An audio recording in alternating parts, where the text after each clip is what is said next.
espero que se encuentren todos re bien. Seguro nos van a ver en la exposición. Eh, bueno, tenemos el honor y el privilegio de poder conectar justo con una maestra que está en la provincia del Chaco y trabaja en el sector rural, digamos. Así que, si te querés presentar. Bueno, hola, de todo, y mi nombre es Ledesma Teresita, soy profesora para la educación primaria y actualmente me desempeño en una escuela de educación primaria ya con casi 12 años de antigüedad. Claro, qué bueno. ¿Cuánto dijiste? ¿2 años o 12? 12. 12 años, qué bueno, un montón. Bueno, pasamos a las preguntas. Bueno, Vamos a la entrevista. La primera pregunta dice, ¿cómo creéis que influye la tecnología en los niños? O las pantallas, o lo que esté relacionado a la tecnología. y bueno, actualmente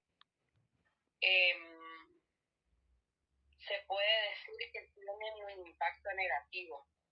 Si bien la tecnología siempre trajo herramientas para poder enseñarles a los niños, ¿no es cierto? Como ser videos, todos los recursos que podemos aprovechar de la tecnología. Sin embargo, ellos demuestran, los niños, tanto los niños y las niñas de la actualidad, digamos, demuestran cómo el exceso de uso de pantallas fue perjudicando lo que es la atención, la distracción de ellos. Tal es el caso que cuesta por ahí cuando inicia el año captar la atención de ellos. ¿Por qué? Porque el docente no es una pantalla, no le ofrece el estímulo de los colores y los sonidos por ahí que una pantalla sí. Entonces, se puede decir que actualmente la tecnología tiene un impacto negativo. ¿Pero por qué? Porque desde el hogar no se sabe administrar, por decirlo así, el uso de las pantallas. Claro, y sí, es verdad. Pasamos a la siguiente pregunta.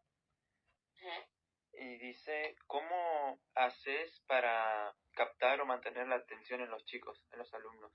O si usas alguna estrategia para captar esa atención en ellos.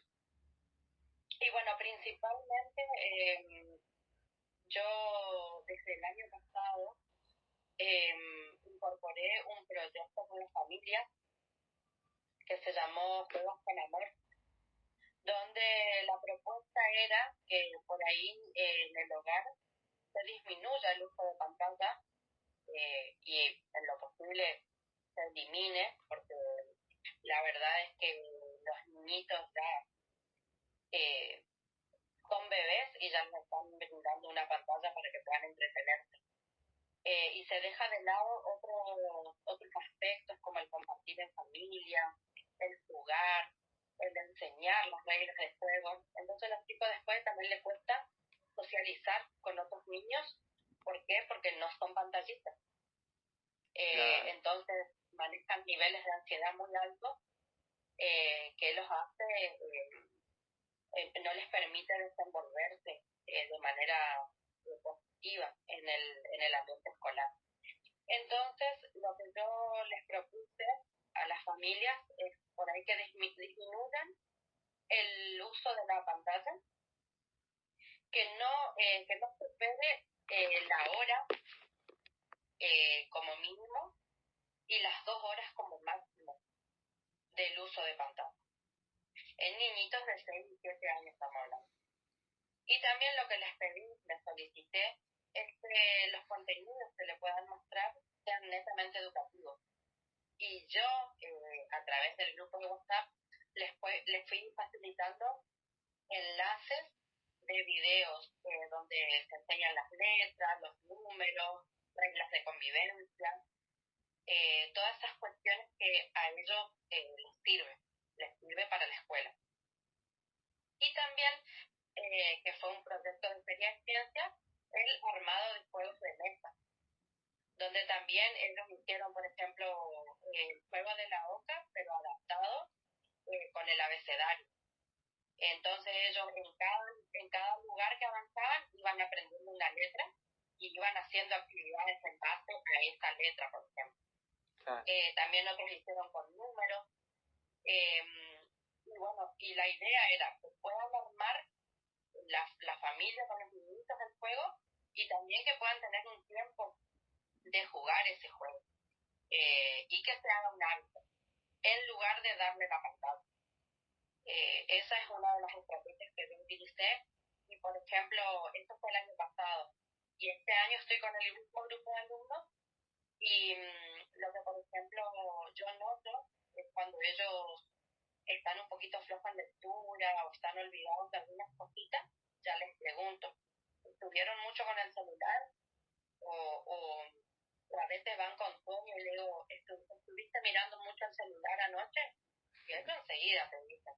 Entonces ahí, vengan los papás para acá, diálogo, y bueno, para tratar de ayudar a los chiquitos. Y dentro del aula lo que utilizo mucho es, por ejemplo, los juegos para hacer silencio y para poder captar la atención de ellos. También por ahí les muestro un recurso que no sea habitual. Por ejemplo, el otro día les dije íbamos a trabajar sobre una situación problemática que se llamaba el desafío del cartero. Y les presenté una caja que tenía un número escrito. Y entonces, a ver, por turnos, siempre respetando las normas de convivencia en el aula. Vamos a levantar la mano para hablar. Una vez que la señora nombra a determinado niño, ese niño puede hablar, puede expresar lo que quiere decir. Para que no se haga un bullicio, un griterío, digamos, y que todos tengan la oportunidad de participación. Y bueno, y ahí les estoy haciendo preguntas. ¿Qué piensan que tiene esta casa? ¿Por qué será que tiene un número escrito afuera? ¿Qué será que vamos a trabajar con esto? Y así son todas preguntas para comenzar la clase, digamos, y captar eso, que ellos se enganchen, digamos, en lo que en realidad el cartero tenía que resolver. Claro. Y muy linda la estrategia que utilizaste. ¿Y cómo viste que respondió la familia ante el proyecto este que presentaste vos? Y bueno, puedo decir que la mayoría se enganchó. La mayoría respondió, hicieron los juegos, o sea, lo que ellos recibieron de mi parte fue las instrucciones de cómo hacer. Y a la vez ellos tenían también que elaborar las propias instrucciones del juego. Y buscaron recursos. Yo lo que apunté, o sea, y en todo momento les dije, no quiero que salgan a gastar mucha cantidad de dinero para elaborar un juego. Hagan también con cosas que tengan en la casa, con cartón, con botella, con tapitas. Entonces, pónganlos a pintar a los chicos, que no sea algo que hizo la mamá o el papá nomás, sino que el chico también elabore. Y tienen mucho más valor para ellos, porque es un tiempo que compartieron. Y puedo decir que la mayoría respondió. De un grupo de 22 alumnos, por lo menos 18 presentaron su juego de mesa. Claro, qué bueno. ¿Y con qué curso estás ahora? ¿Y con qué curso lo Ahora hiciste? estoy con segundo grado. El año pasado era primero. Ah, claro, Yo paso del primero a segundo claro, por unidad pedagógica. claro, claro. Qué bueno. Bueno, pasamos a la siguiente pregunta y dice, ¿cómo tenés en cuenta el contexto en la realidad de la que viven los alumnos? Sí. ¿Esto se refiere al uso de pantalla o en general? No, al contexto en la que tal vez están transitando su vida o cómo están en sus hogares. Y bueno, eso el docente siempre tiene que tener en cuenta, porque por ahí se les pide una actividad y si hay una situación conflictiva en el hogar, porque me pasó, por ejemplo, de que justo los papás se están separando y hay una mudanza de por medio, entonces por ahí tener un poco de apertura y darles un tiempo más para que puedan cumplir con las actividades. Siempre dialogando con los tutores, de que por ahí hay ciertas problemáticas, puede ser económico, puede ser de separación, muchos problemas pueden ser, pero no hay que dejar de lado el derecho de los niños a la educación, porque ellos son muy chiquititos y hay que garantizarles la educación, más allá de que sea cualquiera la problemática que hay en el hogar. También pasa cuando están enfermitos. Yo soy una docente que acompaño mucho con las actividades a distancia. Me pasó la semana pasada que de 22 alumnos solamente 3 se podían asistir a clases porque el resto estaban muy enfermos con problemas respiratorios. Entonces yo lo que les solicité a los tutores que puedan llevarme los cuadernos, o bueno, que no se podía acercar, yo le pasaba mediante fotos las actividades y explicaciones mediante audio, cosa de que los chicos no pierdan los días de clase. Claro. Hay que, esto se llama situarse en el contexto, ¿sí? Es una perspectiva situada, siempre ajustándose a lo que al alumno le puede estar pasando. Claro. No sé si, Lucía, ¿querés añadir algo? ¿O pasamos para cerrar la última pregunta? Bueno, yo quería preguntar, ¿no? ¿Qué diferencias ve usted quizá entre el grupo de alumnos que le tocó este año y el grupo de alumnos de años anteriores?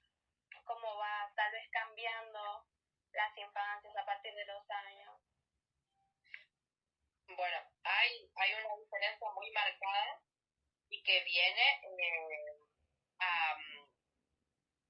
como a marcarse, valga la redundancia, justamente por este auge de las nuevas tecnologías. El grupo que tengo este año y que comencé el año pasado, digamos, en primer grado con ellos, es muy distinto a un grupo, por ejemplo, del año 2018, que tal vez había acceso a un celular o tenían acceso a una pantalla, pero no tanto como los grupos que tenemos hoy en día. Es como que está bien marcada la diferencia de que ya desde niñitos, tal vez 2 o 3 años, ya ellos tuvieron acceso a la tecnología. ¿Por qué? Porque les cuesta atender, les cuesta seguir una regla, les cuesta prestar atención, o terminar de decirle algo y al ratito se olvidaron. Y por ejemplo, un grupo de años anteriores, como te digo, por ejemplo, 2018, tal vez tenía problemas de conducta, el portarse mal, por decir así como llamamos nosotros entre comillas, de pelearse con compañeros, pero no de atención. O sea, un alumno en el 2018 te atendía y te entendía las consignas mucho más que un alumno del año 2025. Sí. Bueno, recién decía algo sobre darles una instrucción tal vez y que en un rato tal vez no lo recuerdan. ¿Cómo usted podría, si bien no se puede garantizar del todo que todos tengan la misma memoria y el mismo recuerdo sobre la clase, de qué forma se podría asegurar, digamos, que a ellos les quede tal vez gran parte de la enseñanza?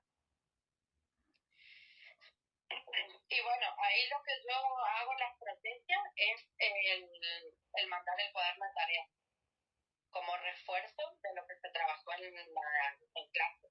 Porque por ahí hay situaciones en las que 2 o 3 veces se le hace la corrección al alumno en clase y el alumno no comprendió.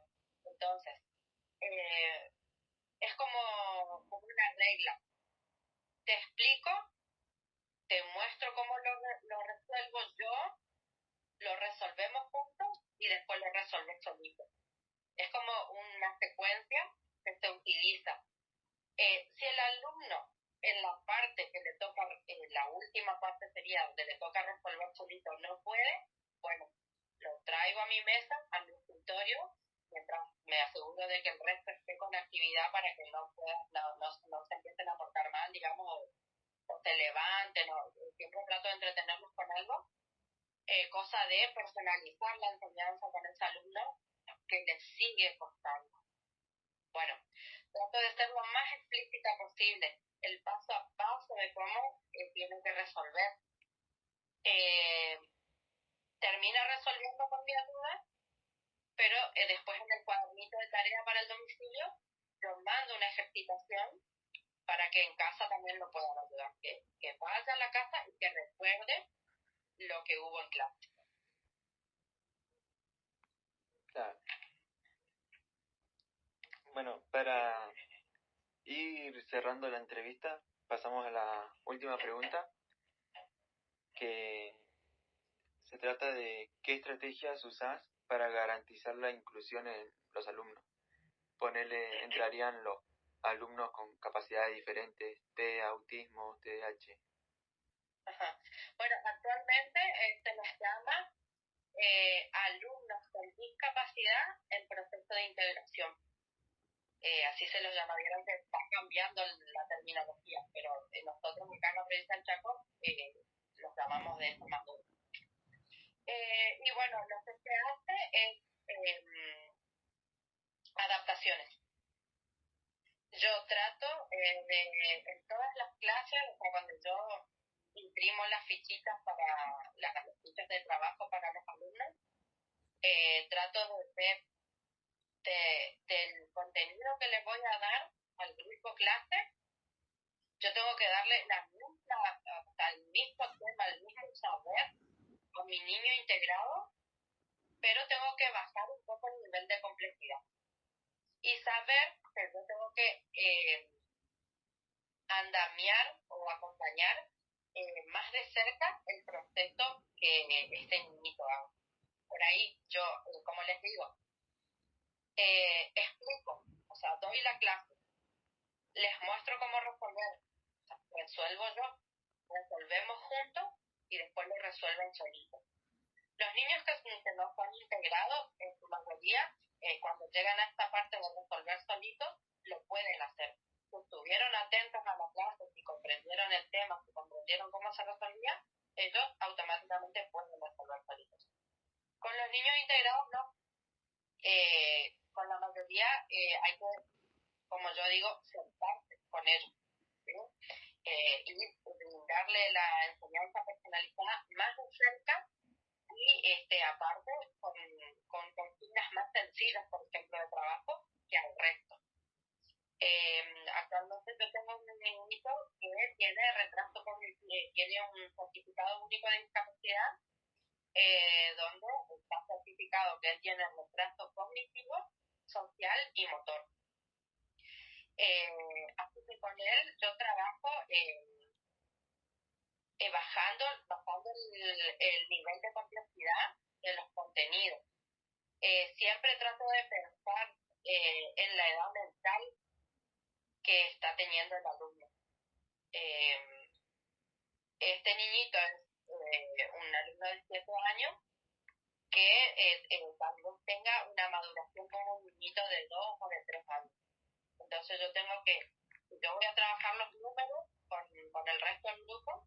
Bueno, con él voy a saber que tengo que asociar cantidades pequeñas, hacer mucho trabajo de colorear, trabajo de motricidad, de entrenar la motricidad, y mucho lenguaje, porque él tiene un retraso en el lenguaje, entonces yo tengo que pronunciar y pedirle a él que repita, y pronunciar y que repita, y así todas las veces que sean necesarias hasta que él logre decir las palabras de una manera correcta.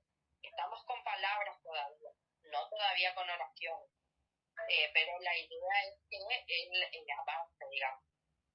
Y no, por lo general se debería contar con un acompañamiento, MAI se llama, las maestras de integración, pero actualmente nosotros contamos con el servicio de integración de una escuela especial donde viene una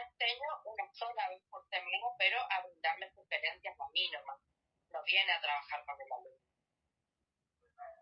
También lo que se hace es trabajar con horario reducido, porque al pensar en la edad mental de este niñito, es obvio que un niñito de 2 o 3 años no va a aguantar 5 horas 15 en una institución trabajando, siguiendo reglas, normas de convivencia. Entonces él se retira antes en la jornada, no hace la jornada completa. Claro. Claro, bueno, con la entrevista ya estaríamos, eso sería todo. Te damos muchas gracias por compartir. Sí, la verdad que nos sirve una banda para nosotros. Que les sea de ayuda y sí. Cualquier consulta o por ahí que quieran hacer, estoy a disposición. Dale, muchas gracias. Ahora nos éxitos. despedimos de todos y mandar un saludo para todos los alumnos porque esto va a estar para el instituto. Bueno, por nada. Nos vemos.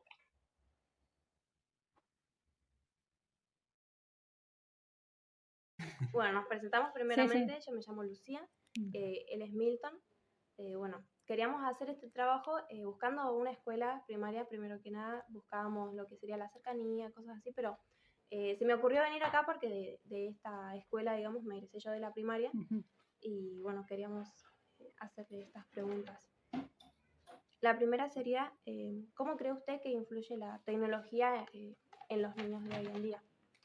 El celular y todo eso, ¿no? Claro, sí. Y influye negativamente, porque los nenes se observa que tienen muy poca capacidad de memoria. Vos explicás algo y al ratito se olvidan, o al otro día, olvídate que se acuerdan, son muy poquitos los que retienen la información. Les cuesta por ahí, ¿viste? El tema de memoria, recordar. Y después esto de que no atienden, les cuesta mucho atender también. Es como que vos te pones a hablar, a contar un cuento y ellos están un ratito y ya es como que, bueno, ¿qué vamos a hacer? O se ponen a charlar o buscan a ver en qué se pueden distraer, no sé, en cartelito o sacan algo de la mochila, ¿viste? Es como que tienen muy poco tiempo de escucha, ¿viste? Y de concentración, bueno, más todavía. Es todo, quieren hacer todo rápido, ¿no? Esto de hacer todo así no importa, ni revisan si está bien, si está mal, y te lo entrega. Entonces vos le marcas, fíjate acá que, uy, no, pero ya está, señor, van, y hay gente que lo corrige 5 veces, porque también es la desesperación de hacer todo rápido, ¿viste? Y por ahí ni siquiera, o por ahí borraron otra cosa, vos le habías marcado lo de arriba y borraron lo de abajo, y no, lo de abajo estaba bien, era esto, ¿viste? Es como que cuesta mucho, en ese sentido, que los nenes se concentren, ¿viste? Que atiendan, que, bueno, esto de tratar de hacer las cosas tranquilo, ¿viste? Con paciencia, bien, esto no, esto para cumplir, o sea, entrego y ya está, y no, se ven todos los años. Yo el año pasado tuve cuarto, el anterior tuve sexto, estuve haciendo una suplencia en sexto a la mañana y también me pasa eso, ¿viste? Lo mismo que cuando producen texto, lo mismo, es lo mínimo, o sea, 2 renglones, vos tenés que marcarle mínimo 10 renglones para que ellos traten de ver qué pongo, ¿viste? Le busquen la vuelta, porque si no es como escribo un renglón y ya está, es para cumplir nomás. Así que en ese sentido a mí me parece que influye mucho. Y aparte, bueno, yo lo veo con mis hijos, tengo 2 nenes chiquitos, y esto de ellos estar pensando todo el tiempo, ¿no? En la tecnología. Con mi marido decimos, bueno, van a jugar un rato después de la escuela, no sé, después de merendar revisamos los cuadernos y después, bueno.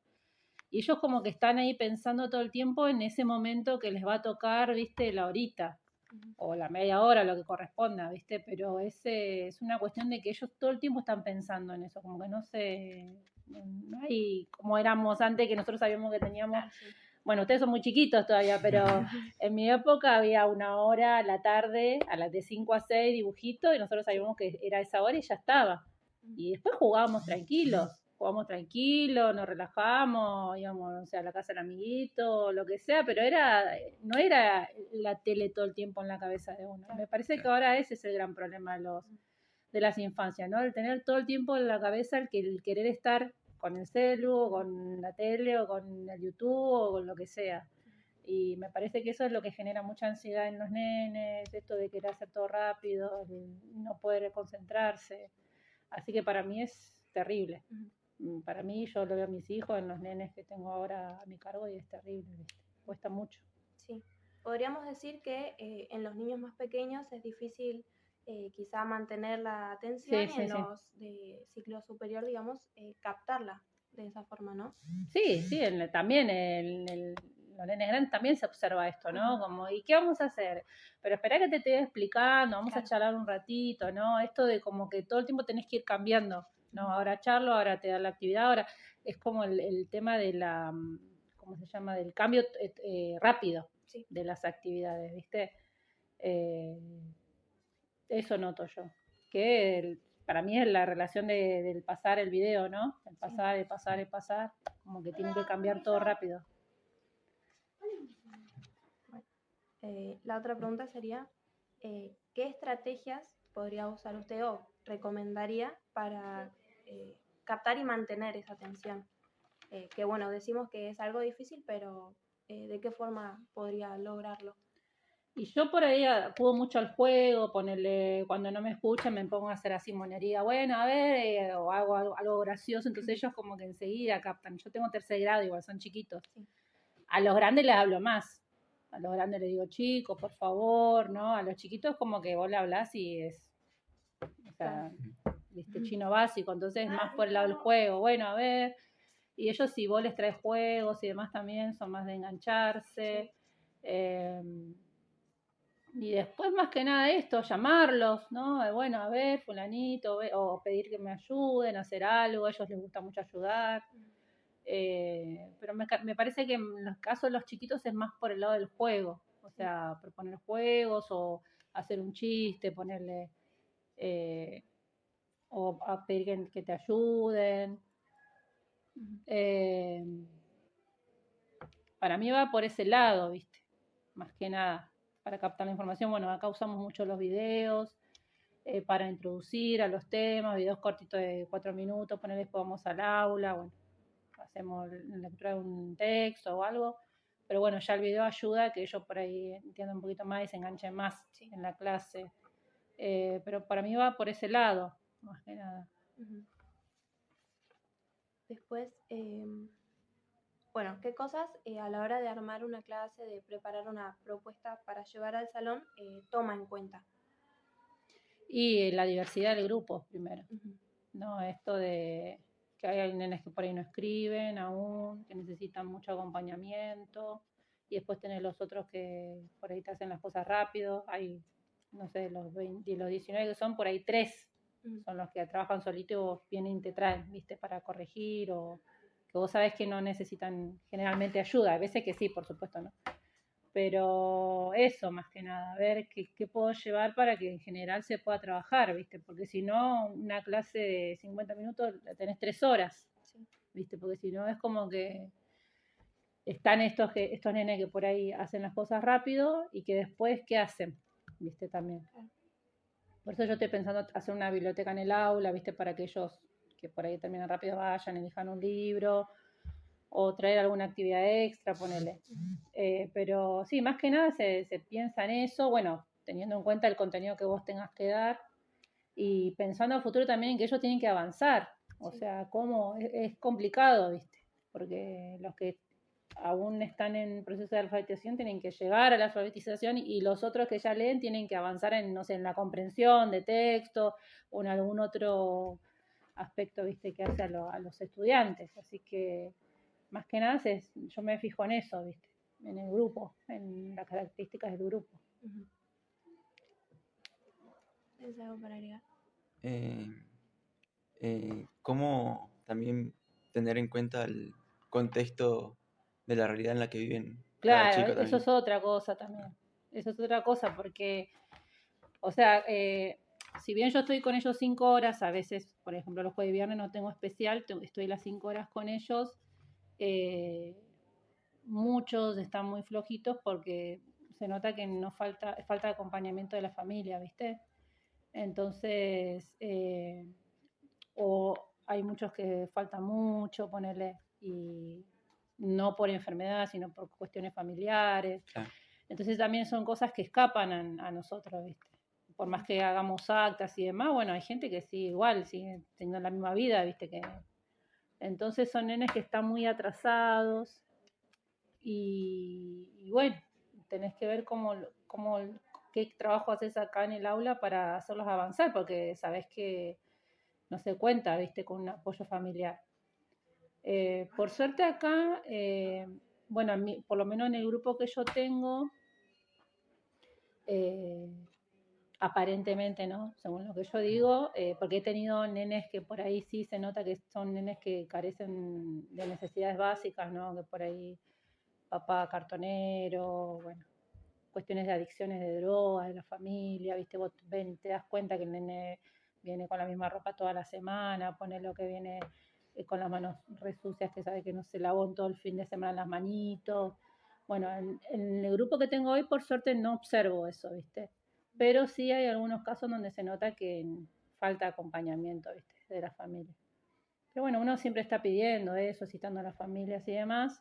Y acá se hace lo que se puede, ¿viste? Hasta donde llegás. Vos sabés que ese que no tiene mucha ayuda, tenés que sentarte más con él. Sentarte más, motivar, estar más atento. Bueno, hay gente que por ahí no trae lápiz, no trae goma, ¿viste? Qué sé yo. Bueno, a ver cómo podemos hacer. Y se va viendo, a ver.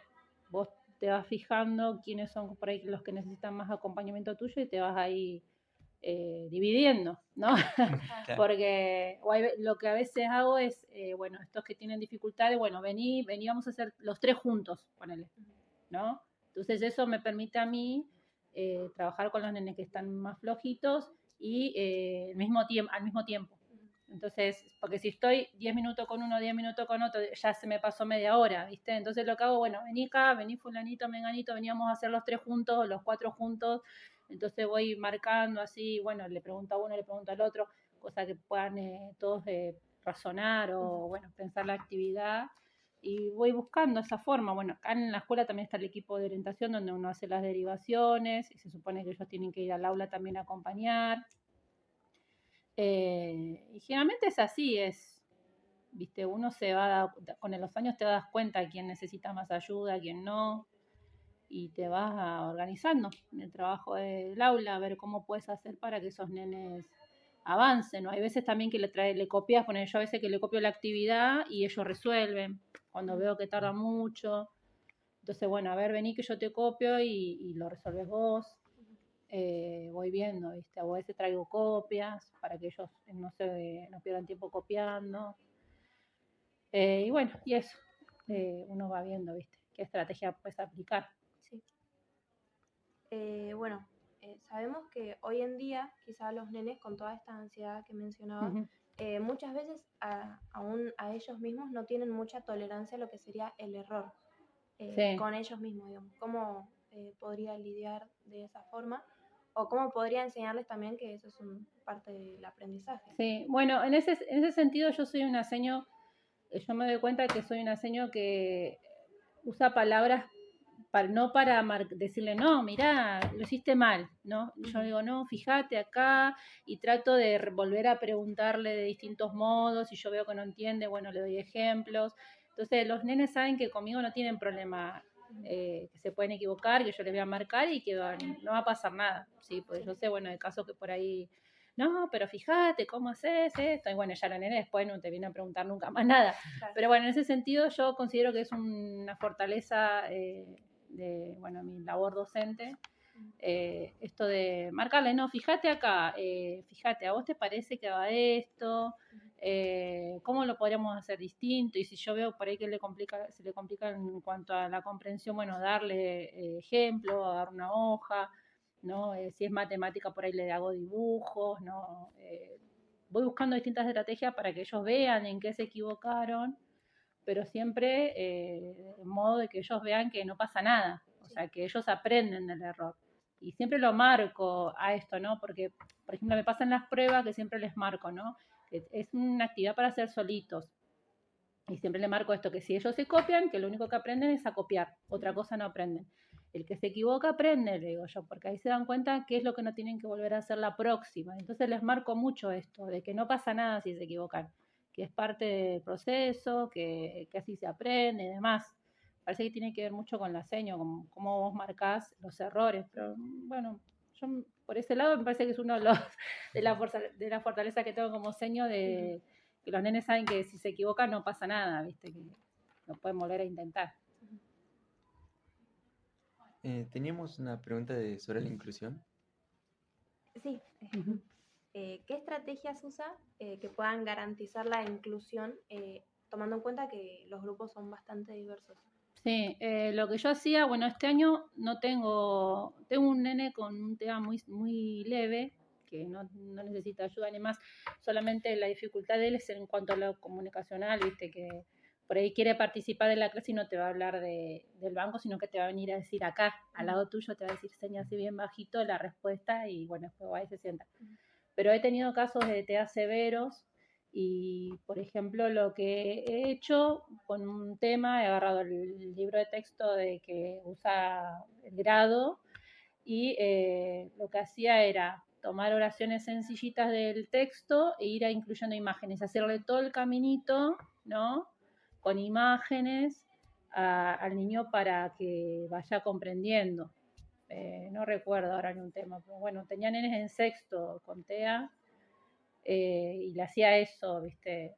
Iba copiando las oraciones del libro, por ahí haciéndolas más sencillas y le iba agregando muchas imágenes para apoyar eso, el texto que yo le iba transcribiendo. Y usaba mucho el tema de la, ¿cómo se llama de la regularidad, ¿no? En el caso de matemática tomaba mucho el tema de la regularidad, y después darle muchos ejercicios parecidos. Entonces ellos empezaban resolviendo con ayuda y después terminaban haciendo las cosas solitos. Y bueno, en el caso de los problemas también, poner resolución de problemas también con muchas imágenes, le hacía todo el caminito previo, ¿viste? Como que le creaste un camino que por ahí al nene que no tiene ninguna condición lee un texto y lo entiende, bueno, no, a ellos no, ahí tenés que agregar muchas imágenes para crear ese caminito que a ellos por ahí les falta, ¿viste? Para comprender. Eso generalmente es que he realizado, ¿no? O videos también, juegos también se han usado.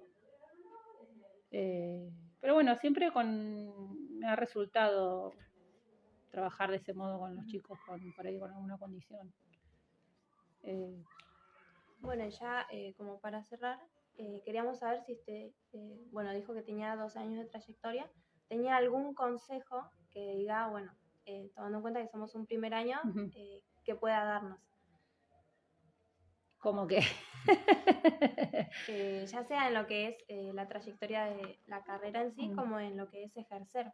Bueno, ahora con lo que usted nos dijo tenemos mucho de lo que tal vez pensar o poner en práctica también, pero Claro. quizá algo que usted dice, bueno, me hubiera gustado saberlo cuando inicié. O buscar, no sé, otras herramientas fuera del profesorado. Orientarnos en otras carreras, fonología. Yo he hecho mucho curso del CIE, ponele, y eso me ha ayudado un montón, los cursos del CIE. Los he aplicado, es más, estos cursos que nosotros hacemos de capacitación en servicio, que son en base a los textos de esos que envía la provincia, es más de lo que yo vi en el CIE, ponele. Y después, no sé, no es más que eso, que ocuparse de lo que corresponde, viste, que es enseñar y bueno, preparar todo para eso. Porque después, bueno, la paciencia, todo eso uno ya lo va cultivando con los años y bueno, los chicos son en ese sentido, no sé, uno se va llevando con los nenes, ¿no? Y ellos mismos te van creando un clima donde uno puede, bueno, dar clase y demás. O sea, en el sentido de que ellos son muy cariñosos, ¿viste? Uno se va llevando con los nenes. Y bueno, no, generalmente no sé qué decirle, porque en realidad, ¿viste? Que es una profesión muy sacrificada en ese sentido, porque viste que uno tiene que hacer muchas cosas en casa, después venís acá, bueno, dar la clase, a veces no funciona, tenés que ver cómo, abordas de otra forma, y después, bueno, el tema de todo lo que tiene que ver lo administrativo también, que por ahí no llegas a hacer las cosas y tenés que buscar también en medio del momento, el espacio. Bueno, sí, yo noto que no tiene nada que ver, ¿no? Que como que nos deberían de pagar un poco más, ¿no? Por todo el trabajo que uno realiza. Y muchas veces me he planteado que por qué no estudié otra carrera, pero cuando vos vas al aula y estás con los chicos y ves, a mí ¿cómo se llama? Me genera mucha satisfacción ver cuando los nenes avanzan. O sea, vos ves cómo empezaron y cómo terminaron el año y vos ves que avanzaron un montón y eso para mí es hermoso, ¿viste?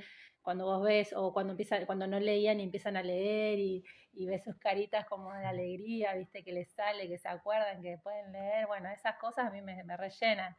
Pero bueno, sí, por ese lado me gustaría tener más ingresos y demás, que bueno, o que nos paguen el primer día hábil, no sé, porque tenemos que esperar el quinto. Esas son cosas más del Estado, ¿viste? Claro. Pero después de la profesión, bueno, a mí me encanta ser maestra, siempre quise ser maestra. Y bueno, no sé, uno se va haciendo, en realidad. La verdad que no sé qué decirles. Sí, por supuesto que estudien mucho y que después, bueno, tengan a bien entender que es una de las carreras más... uno está trabajando con niños, formando a niños, entonces como que uno tiene que tener bien en cuenta todas las responsabilidades que tener en base a eso, ¿viste? Tratar de cumplirla y demás. Pero bueno, no más que eso. O sea, disfrutar y bueno. Bueno, muchísimas Muchas gracias. gracias. No, de nada. Con esto ya vamos concluyendo. Muchísimas gracias por su tiempo, por sus respuestas y por sus palabras. Bueno. No grabé. Ay.